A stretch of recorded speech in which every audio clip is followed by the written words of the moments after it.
Because this review of Spider-Man Far From Home is rather tardy, I thought I would mix things up with the format just for fun on this one. I happen to be a rather big fan of a guy named Bailey here on YouTube, who reviews films as well as other things on channels called Breaking Banter, as well as Loverboy Media, and if you haven't checked those out, do yourselves a favor and do so.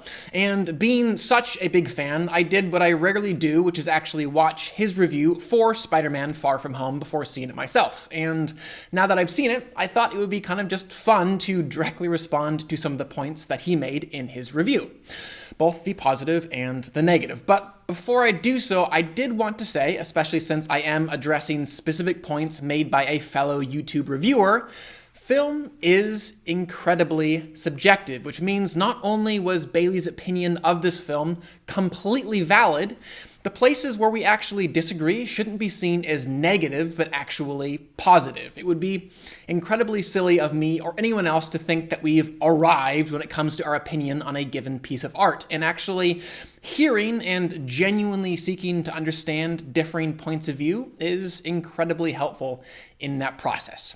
Okay, on to the review. I actually walked into Spider-Man Far From Home having just watched Avengers Endgame for the third time the day prior. And to postpone exploring this film just a moment longer, I need to say I absolutely love Avengers Endgame. It's an absolutely astounding piece of filmmaking that did the seemingly impossible, which was give us as satisfying of a conclusion for so many characters and plot lines as it possibly could. And the Russo brothers did something truly magical, which was really just perfectly dance from one tone to another, one character to another, one franchise to another, crafting a film that was epic and intimate, poignant and hilarious, action-packed and deliberate, and did so with such grace and power.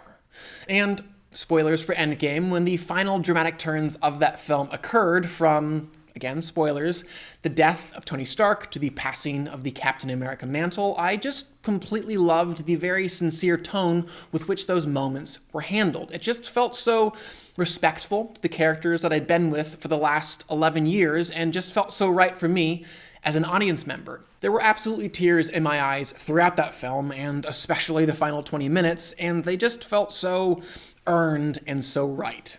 I say all of this because one of Bailey's first excellently articulated critiques of Spider-Man Far From Home is the very different approach and tone that director Jon Watts takes in handling those exact same events. Now, I'm about to wade into some spoiler territory on Far From Home, so I do apologize, but if you haven't seen the film, I would encourage you to click away and come back after you have. So instead of maintaining the same very sincere, earnest tone that Endgame ended with, Spider-Man Far From Home opened with a joke, playing a very silly PowerPoint montage put together by the high schoolers in this film to, quote-unquote, honor those that had fallen in battle. And I can completely understand why that could be off-putting for some fans like Bailey, because the film that we had just walked out of was in no way a joke. But here is my pushback and why I found that decision after watching the rest of the film to actually be quite fitting and effective. One of the very fun and successful things that the MCU has always given us is a variety of styles and tones, from the first Iron Man to Captain America, the First Avenger, to Captain America, Winter Soldier, to Guardians of the Galaxy, to Ant-Man and the Wasp, to Thor Ragnarok, to Spider-Man Homecoming. And again, part of the fun of each of those films is that they do explore the same universe, but do so through very different lenses. And while some obviously fit more cohesively into the larger whole than others, what seems to be one of the very important ingredients to success for all of these individual characters and their respective films is that they're allowed to have their own unique voice, ones that stand on their own and allow us, the audience, to experience the same events through a different pair of eyes, ones that are different ages, genders, and nationalities. And then, one of the most important markers of success for an Avengers film is how well it's able to reconcile and marry together all of those disparate tones and styles. So, for me, the lighter comedic tone found in Spider-Man Far From Home really did what it should have, that being maintain the connective tissue between it and Homecoming. But, Bailey, I also would argue that if the entire film and every single character in it really did view the events of Avengers Endgame as some sort of lighthearted thing to make a joke of, I really would have been put off as well. I would contend, however, that that was not how every single character saw it. Certainly not Peter Parker and a number of those characters around him.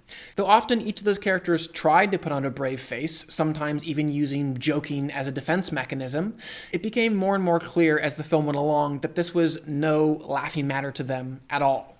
Indeed, at the heart of Peter's very sincere, earnest struggle in this film was the death of Tony Stark and his realizing the gravity of that loss and how it was going to push him from being a boy into being a man.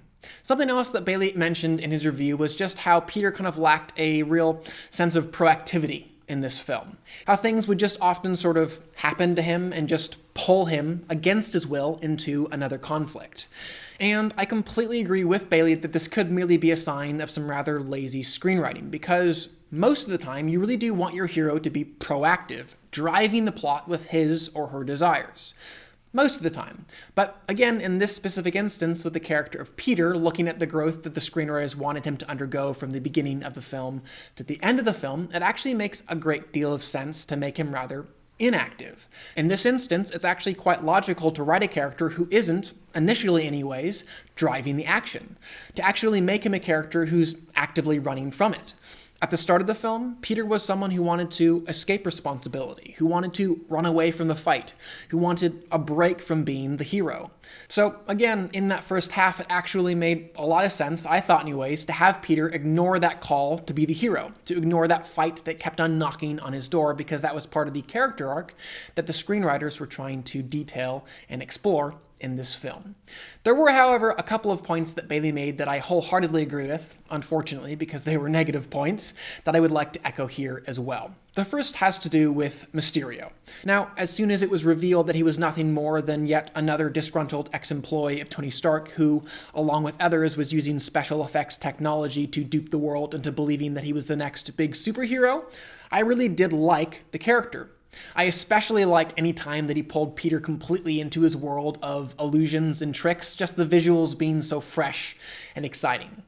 I didn't, however, like him quite as much, or really at all, before that reveal was made. It was quite clear that the filmmakers were wanting us to believe in a genuine connection between he and Parker, one that made Mr. Beck feel as if he could step in for Tony Stark as Peter's surrogate father. But I never believed it, not really. It was just never invested in to the degree that it needed to be for me to really believe that Peter would give Mr. Beck those glasses, or feel the real pain that I think the filmmakers wanted us to feel when Peter discovered the betrayal.